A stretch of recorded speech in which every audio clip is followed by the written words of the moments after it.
বন্ধু বান্ধৱীসকল মোৰ চেনেল সৰ্বেশ্বৰ আছামলৈ আপোনালোকক স্বাগতম জনাইছোঁ। মই এইটো চেনেল মোৰ নিজৰ অভিজ্ঞতা আপোনালোকৰ আগত শ্বেয়াৰ কৰোঁ। যদি আপোনালোকে ভাল পায় আৰু যদি আপোনালোকে ফেচবুকত চাই আছে, আপোনালোকে ইউটিউবত গৈ সৰ্বেশ্বৰ আছাম চাৰ্চ কৰি আপোনালোকে ছাবস্ক্ৰাইব কৰি থ'ব। আপোনালোকৰ কাৰণে আজি আলোচনা কৰিব গৈ আছোঁ UP টেটৰ আমাৰ UPত চিলেবাছৰ অসমীয়াৰ সাহিত্যকৰ শিতানৰ আমি বীৰেন্দ্ৰ কুমাৰ ভট্টাচাৰ্য আৰু আমাৰ ভৱানন্দ দত্তৰ বিষয়ে আলোচনা কৰিম আজি। অতি চিষ্টেমেটিকেলি লিখি থোৱা আছে আমাৰ, অতি চিষ্টেমেটিকেলি আমি আলোচনা কৰিম। এগালমান লিখি আপোনালোকক কনফিউজ নকৰি মই যিখিনি নোট বনাই উপকৃত হৈছিলোঁ এইখিনি আপোনালোকক শ্বেয়াৰ কৰিম। গতিকে আপোনালোকে ভিডিঅ'টো শেষলৈকে চাব বুলি আশা কৰিছোঁ। গতিকে আমি আৰম্ভ কৰিম। প্ৰথমে আমি আৰম্ভ কৰিম বীৰেন্দ্ৰ কুমাৰ ভট্টাচাৰ্যৰ বিষয়ে আৰম্ভ কৰিম। ইয়াত আমাৰ আছে বীৰেন্দ্ৰ কুমাৰ ভট্টাচাৰ্যৰ জন্ম হৈছিলে 14 অক্টোবৰ 1924 চন আৰু মৃত্যু হৈছে 6 আগষ্ট 1997। পিতৃৰ নাম আছিলে সখীনাথ শৰ্মা আৰু কবিতা লিখি গৈছে আমাৰ বিষ্ণু ৰাভাই এতিয়া কিমান ৰাতি অতি বিখ্যাত কবিতা। বেছি কবিতা লিখা নাছিলে বীৰেন্দ্ৰ কুমাৰ ভট্টাচাৰ্যই, প্ৰায় উপন্যাস লিখি গৈছে। তাৰে বিষ্ণু ৰাভা এতিয়া কিমান ৰাতি অতি উল্লেখযোগ্য কবিতা। আৰু কাব্যগ্ৰন্থৰ নাম হৈছে আমাৰ সান্ধ্যস্বৰ, পৰীক্ষাত আহে। আমাৰ 1990 চনত প্ৰকাশিত হৈছিলে সান্ধ্যস্বৰখন কাব্যগ্ৰন্থ হয়। আৰু চুটিগল্প লিখি গৈছিলে মাখনৰ গোহাঁই, শ্ৰেয় আৰু শ্ৰেয়। আৰু আমাৰ গল্প সংকলনবোৰ আছিলে সাতসৰী 1963 চনৰ সাতসৰী আৰু কলং আজিও বয়, কিৰিকী কাষৰ আসন, এটা পুৰণি গল্পৰ নৰূপ। উল্লেখযোগ্য কিছুমান কিতাপৰহে মই চনবোৰ দি দিছোঁ। আপোনাৰ বেছিভাগ চন দি আপোনালোকক মনত ৰাখিব নোৱাৰিব আৰু নাহেও, প্ৰায়ে নাহে চনবোৰ। যিখিনি গ্ৰন্থৰ নামবোৰহে আহে, কোনে লিখিছিলে আৰু কি বঁটা পাইছিলে, কোনখন কিতাপৰ কাৰণে গ্ৰন্থৰ কাৰণে কি বঁটা পাইছিলে, সেইবোৰ প্ৰায় আহি থাকে। সেইবোৰ কাৰণে চনবোৰ বেছি মনত বেছিভাগ নাৰাখিলেও হ'ব, কিন্তু অতি উল্লেখযোগ্যবোৰ ৰাখিলেই হ'ব। এতিয়া আমাৰ উপন্যাসসমূহ কৈ যাওঁ মই। উপন্যাসসমূহ আছিলে আমাৰ ৰাজপথে ৰিঙিয়াই। ৰাজপথে ৰিঙিয়াইখন অতি উল্লেখযোগ্য কবিতা। এইটো আমাৰ এদিনৰ পটভূমি ৰচিত, এদিনৰ কাহিনী ৰচিত ৰাজপথে ৰিঙিয়াই 1957 চনত ৰচনা কৰিছিলে। আৰু আই নামৰ উপন্যাসখন হৈছে আমাৰ গাঁৱলীয়া পটভূমিত ৰচিত আই নামৰ উপন্যাসখন। তাৰপিছত নেক্সটত আছে আমি ইয়াৰুইংগমখন আমাৰ নগাপাহাৰৰ বিভিন্ন ঘটনাৰাজিৰ বিষয়ে উল্লেখ আছে এইটো উপন্যাসখনত, ইয়াৰুইংগম। আৰু এই উপন্যাসখনৰ দ্বাৰাই সাহিত্য একাডেমী বঁটা লাভ কৰিছিলে 1950 চনত, আমাৰ 1960 চনত প্ৰকাশিত হৈছিলে। আৰু শতঘ্নী চীনা আক্ৰমণৰ পটভূমি ৰচিত, চীন ভাৰত যুদ্ধৰ পটভূমি ৰচিত 1964 চনত আমাৰ প্ৰকাশ পাইছিলে শতঘ্নী উপন্যাসখন। আৰু ৰাজপথে ৰিঙিয়াইখন আৰু এবাৰ কৈ থৈছোঁ আপোনালোক, ৰাজপথে ৰিঙিয়াইখন আমাৰ প্ৰথম উপন্যাস হয় বীৰেন্দ্ৰ কুমাৰ ভট্টাচাৰ্যৰ। আৰু মৃত্যুঞ্জয়খন আমাৰ উল্লেখযোগ্য উপন্যাস হয় মৃত্যুঞ্জয়খন 1970 চন। মৃত্যুঞ্জয়খনৰ যোগেদিয়েই জ্ঞানপীঠ বঁটা লাভ কৰিছিলে। মৃত্যুঞ্জয়খন আমাৰ 1942 চনত লিখি দিছোঁ আমাৰ ইয়াতে। 1942 চনৰ গণ আন্দোলন, আমাৰ স্বাধীনতা আন্দোলনৰ পটভূমিত ৰচিত, 42 আন্দোলনৰ পটভূমিত ৰচিত। আৰু এইখন উপন্যাসৰ দ্বাৰাই কি লাভ কৰিছিলে, জ্ঞানপীঠ বঁটা লাভ কৰিছিলে। আৰু উল্লেখযোগ্য উপন্যাস প্ৰতিপদ 1970 চনতে প্ৰকাশ কৰিছিলে প্ৰতিপদ। বাকীবোৰ আমাৰ চন দিয়া নাই, বেছিভাগ চন মনত ৰাখি আপোনালোকৰ কনফিউজে হৈ যাব, গতিকে ইমান চন মনত ৰাখিব দৰকাৰো নাই।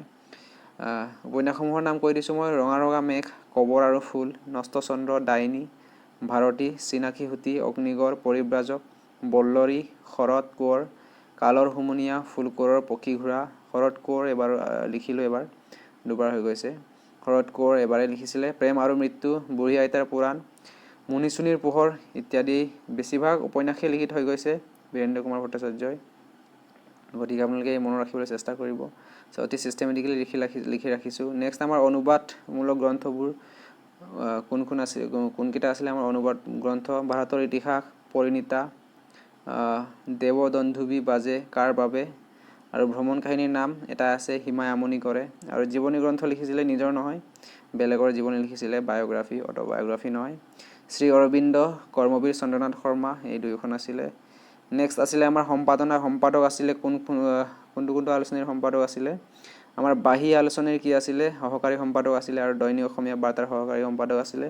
আৰু উল্লেখযোগ্য বুলি ক'লে ৰামধেনু আলোচনীখন, যিটো নেকি জোনাকী আৰু আৱাসন ইহঁতৰ নিচিনাই, এইকেইটা আলোচনীৰ নিচিনা উল্লেখযোগ্য আলোচনী, এটা যুগৰ সৃষ্টি কৰি গৈছে ৰামধেনু আলোচনীখন, তাৰ সম্পাদক আছিলে। আৰু সাধনীয়া নৱযুগৰ সম্পাদক আছিলে।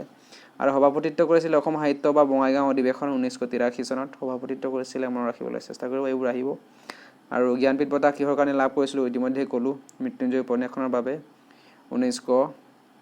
1979 চনত আৰু সাহিত্য একাডেমী বঁটা লাভ কৰিছিলে ইয়াৰুইংগম উপন্যাসখনৰ বাবে 1960 চনত। এইখিনি আছিলে বীৰেন্দ্ৰ কুমাৰ ভট্টাচাৰ্যৰ ডিটেইলছ। গোটেইখিনি চিষ্টেমেটিকেলি লিখি দিয়া আছে।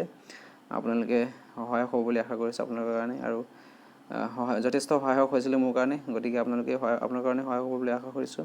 নেক্সট আমি ভবানন্দ দত্তৰ বিষয়ে আলোচনা কৰিম। নেক্সট ভবানন্দৰ বিশেষ লিখনি নাই, বিশেষ লিখনি পাবলৈ টান, ক'তোৱে নাপাওঁ। মই বিভিন্ন চৰ্চৰ পৰা কালেক্ট কৰি এইখিনি লিখি উলিয়াইছিলোঁ।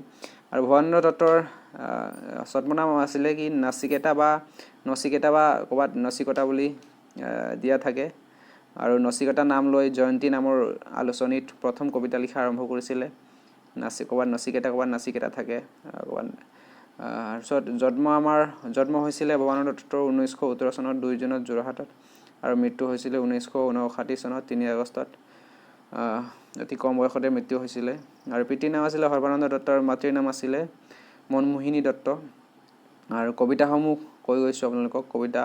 বিখ্যাত কবিতা হৈছে কবিতা ৰাজপথ, যিটো নেকি জয়ন্তী আলোচনীত প্ৰকাশ পাইছিলে। জয়ন্তী আলোচনীত আলোড়নৰ সৃষ্টি কৰিছিলে ৰাজপথ কবিতাটো। আৰু বাকী আছিলে পাউডাৰ, বৃহদ্ৰিক, প্ৰভাতী, পুবেৰুণ, এইবোৰ কবিতা আছিলে। আৰু সমালোচনাত্মক গ্ৰন্থ আছিলে ৰবীন্দ্ৰ প্ৰতিভা আৰু অসমীয়া জাতীয় সমস্যাৰ বিৱৰ্তন, অসমীয়া কবিতাৰ কাহিনী। এই অসমীয়া কবিতাৰ কাহিনী অতি উল্লেখযোগ্য কবিতা হয় তেখেতৰ। এইবোৰ আহিব পাৰে। এইটো আমাৰ অতি উল্লেখযোগ্য কবিতা হয়, কবিতা নহয়, উল্লেখযোগ্য সমালোচনাত্মক গ্ৰন্থ হয় অসমীয়া কবিতাৰ কাহিনী। অসমীয়া কবিতাক বিভিন্ন সমালোচনাত্মকভাৱে লিখিছে আৰু বিভিন্ন তথ্য সমৃদ্ধভাৱে লিখি থৈ গৈছে। সমালোচনাত্মক গ্ৰন্থ এইখন। এইবোৰ আহিব পাৰে। অতি উল্লেখযোগ্য গ্ৰন্থ তেখেতৰ জীৱনীকালৰ। আৰু দৰ্শন বিষয়ক গ্ৰন্থ আছিল দৃষ্টি আৰু দৰ্শন, philosophy of India. Philosophy of ইণ্ডিয়াখন জীৱিত কালত প্ৰকাশিত একমাত্ৰ গ্ৰন্থ হয়, বাকীবোৰ মৃত্যুৰ পিছতে প্ৰকাশিত হৈছিলে। আৰু ফিলচফি অৱ ইণ্ডিয়াটো জীৱিত কালত প্ৰকাশিত গ্ৰন্থ, দৰ্শন বিষয়ক গ্ৰন্থ আছিলে। আৰু সম্পাদক আছিলে গুৱাহাটী প্ৰগতি লেখক আৰু শিল্পী সংঘৰ সম্পাদক আছিলে 1941 চনৰ। এইখিনি আছিলে। আশা কৰিছোঁ আপোনালোকৰ সহায়ক হ'ব। যদি আপোনালোকে চেনেলটো ভাল পাইছে আৰু ভিডিঅ'বোৰ ভাল পাইছে, আপোনালোকে ছাবস্ক্ৰাইব কৰি থ'ব চেনেলটো। আগলৈ আপোনাৰ কাৰণে ভাল ভিডিঅ' আনিবলৈ চেষ্টা কৰিম।